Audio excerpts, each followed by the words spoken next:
¿Querés comunicarte con nosotros? ¡Sí! A ver, de vuelta. Lloren, chicos, lloren. ¿Querés comunicarte con nosotros? Sí, ¿a dónde? ¿A dónde? 11 3200 0530, puedes escribirnos y no te vamos a leer, pero no en voz alta. ¡Qué mala onda! Vamos a susurrar todos los mensajes. Sí, exactamente.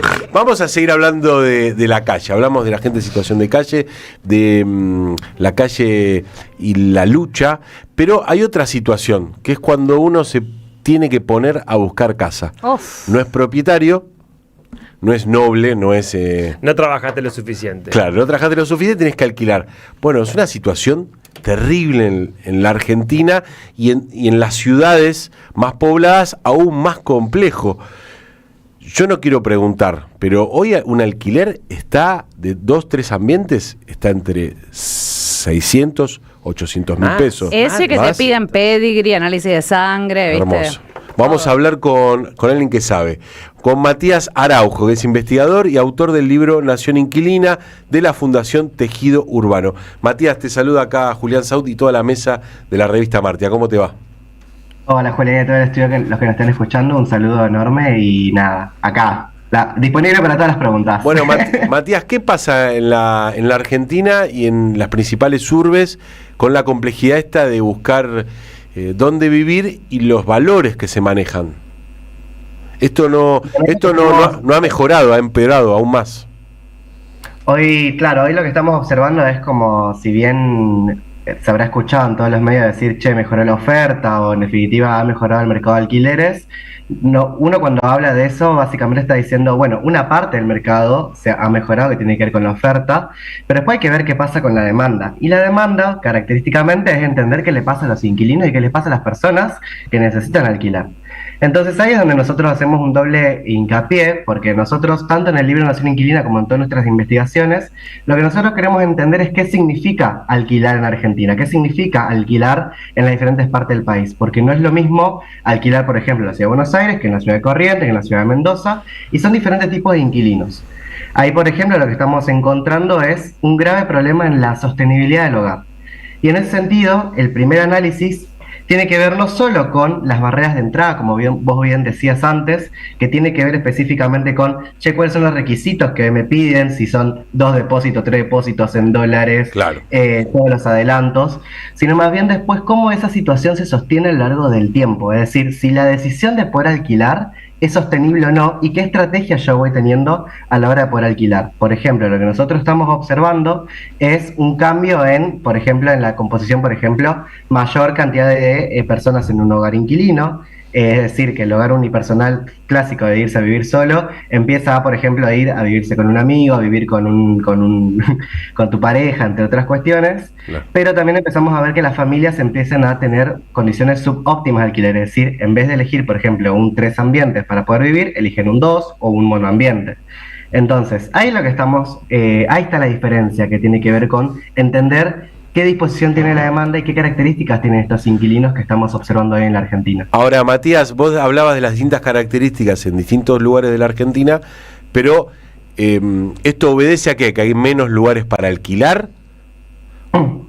¿O hay lugares vacíos sin gente?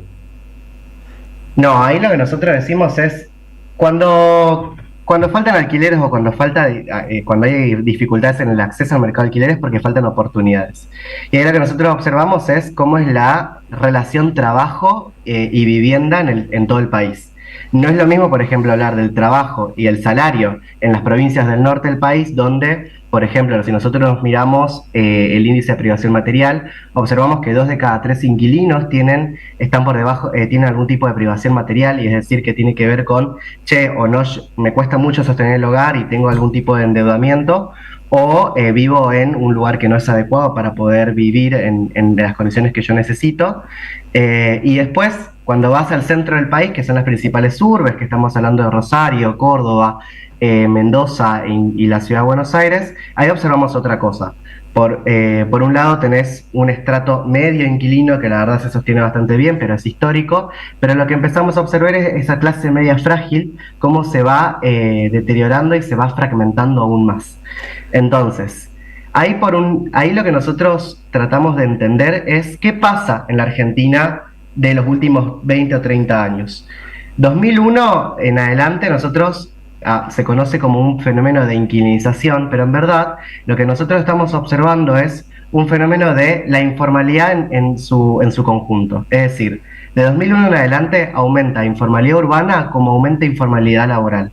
Entonces, nosotros entendíamos a la Argentina como una Argentina que tenía un empleo en blanco que te garantizaba obra social y jubilación y que una vez pasado eso te permitía acceder a la propiedad. Entonces, ¿qué vemos hoy? Hoy vemos a una Argentina que tiene un empleo informal, que no tiene ningún tipo de garantía en términos de salud y una jubilación digna, y por lo tanto después que tenemos también un acceso a la informalidad urbana, es decir, si no acceso a perdón Matías, pero ni hablar, una cosa es trabajar y alquilar y otra cosa es trabajar, estudiar y también alquilar, que también distintas investigaciones que hacen desde tejido urbano, ¿verdad? Totalmente, estudiar, trabajar y alquilar se volvió como es el triángulo de la muerte, básicamente. Porque es el último estrato del infierno, o sea, puedo decirlo con conocimiento de causa. Totalmente, o sea, ahora a mí me pasó, yo soy inquilino, la verdad vivía acogotado mucho tiempo y ustedes imagínense, el salario promedio de un joven de por sí es muy bajo, ¿por qué? Porque las personas de 25 hoy están, las de 35 acceden a los de 25 y los de 25 no tienen acceso a oportunidades laborales. Entonces, a las que acceden son changas o algún tipo del mercado más informal, y la excepción tiene que ver con algún tipo de oportunidad que tiene que ver con tu carrera. Y eso y a eso le sumamos que las facultades los horarios de las facultades no están pensados para personas que trabajan. Totalmente. De hecho, vos tenés, si un trabajo te permite meter tipo 6 horas acá, 4 horas acá, la verdad es un lujo. No es el mercado laboral que tenemos, no son las oportunidades que hoy se ofrecen, y ahí lo que tenemos es joven que puede trabajar muy poco, que con ese poco, si necesita pagar el alquiler, tiene que trabajar más. Si trabaja más significa que no puede rendir las materias o no puede concentrarse en sus estudios, y por lo tanto esa triple tensión se vuelve en la sostenibilidad nuevamente. ¿Cómo se sostiene el estudio? ¿Cómo se sostiene un alquiler? ¿Cómo se sostiene un trabajo? Y ahí imagínense el caos que se maneja a esa persona. El otro, la contracara absoluta, por ejemplo, tiene que ver, así como hablamos de los jóvenes universitarios, vayamos al otro extremo, que es jubilados inquilinos. Nosotros hoy tenemos que un 7,2% a nivel país y 12% en las principales ciudades de inquilinos jubilados. Imagínense lo que es pagar un alquiler cobrando la mínima. No, es una locura. Absolutamente nada si no tenés apoyo del hogar. Una locura. Estamos charlando con Matías Araujo, investigador y autor del libro Nación Inquilina. Muy apasionado, Matías, sobre este tema, porque aparte de acá está lleno, de este lado también te lo digo, está lleno de inquilinos esto.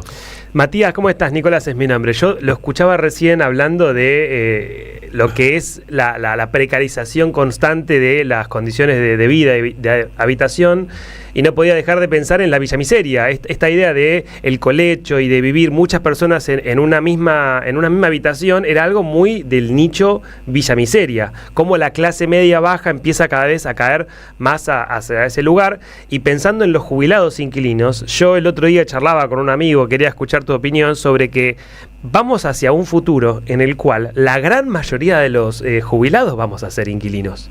Entonces pensaba en un fenómeno social novedoso que es el roommate jubilado. ¿Qué es el roommate?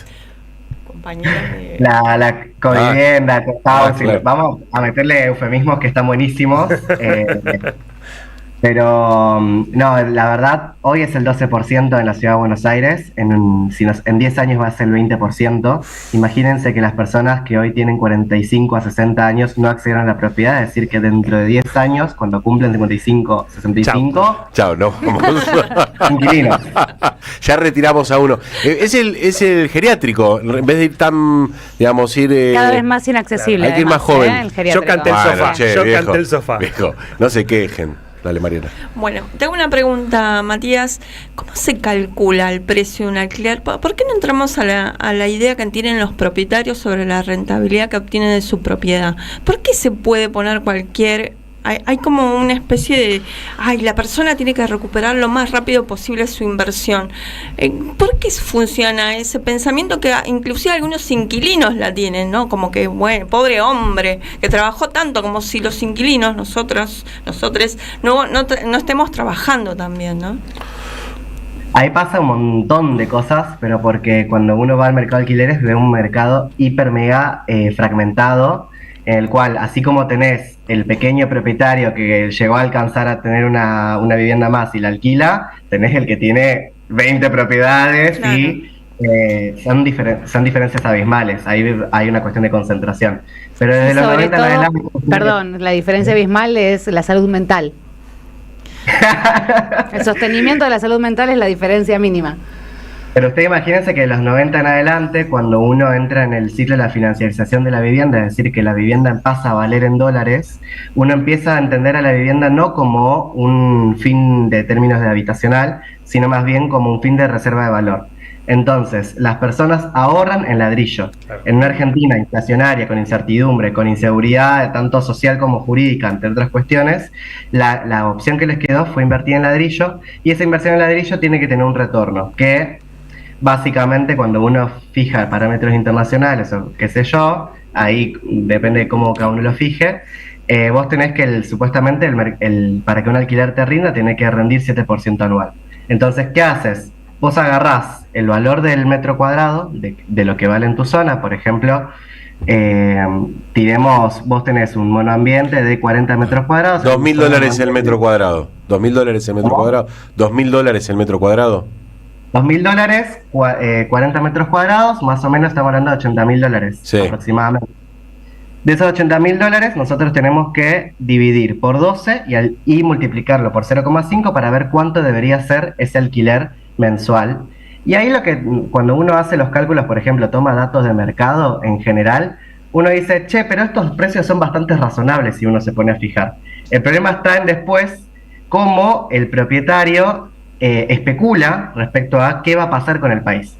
Entonces, si vos esperás que el país tenga alguna crisis evaluatoria, alguna crisis inflacionaria, entre otras cosas que pueden llegar a pasar en Argentina, adelanta esa pérdida de valor futuro al precio. Entonces, en vez de salirte lo que te debería dar la rentabilidad, que dentro de todo es bastante razonable si nos ponemos pura y exclusivamente como mercadistas, uno dice, acá me dice que por rentabilidad tengo que pagar 400, pero vos me estás cobrando 500 o 480. ¿Qué pasó con eso? No, es que me adelanto al quilombo que pueda llegar a pasar. Matías, para poder darle un cierre a este tema que la verdad nos atraviesa por completo, ¿qué solución vos das? ¿Cómo se regularía este mercado que parece tener la gracia de los libertarios? Esta idea de yo le pongo el precio que quiero y si no, andate a la calle a dormir. Bien, lamentablemente el mercado de alquileres, como el mercado en general, va en correlación con el mercado de trabajo. Si nosotros no solucionamos cuestiones muy básicas como inflación, incertidumbre y informalidad laboral, es probable que el mercado de vivienda siempre esté en crisis y más personas terminen viviendo en la calle, en un asentamiento en una villa o en alquileres que no son óptimos. El mercado, cuando hay trabajo hay vivienda, y eso tiene que quedar muy claro. En una Argentina que avanza hacia la informalidad laboral y que avanza hacia un sector en el cual no se produce trabajo, ni tampoco riqueza, sino más bien se produce renta, es otro tipo de estructura económica a la que estamos yendo, es probable que el sistema de vivienda nunca se solucione. ¿Por qué? Porque no pensemos nunca la vivienda como una causa, sino como una consecuencia, en definitiva, del valor que tenemos las personas para un sistema productivo. Y en este caso, en Argentina, las personas cada vez valemos menos. Matías, muchas gracias por esta conversación. La verdad nos quedamos todos como muy prendidos. Vamos a buscar ese libro, Nación Inquilina, y seguimos adelante. Yo me quedo con esta conclusión. El problema es el capitalismo. Gracias, Matías. Un beso. Un beso.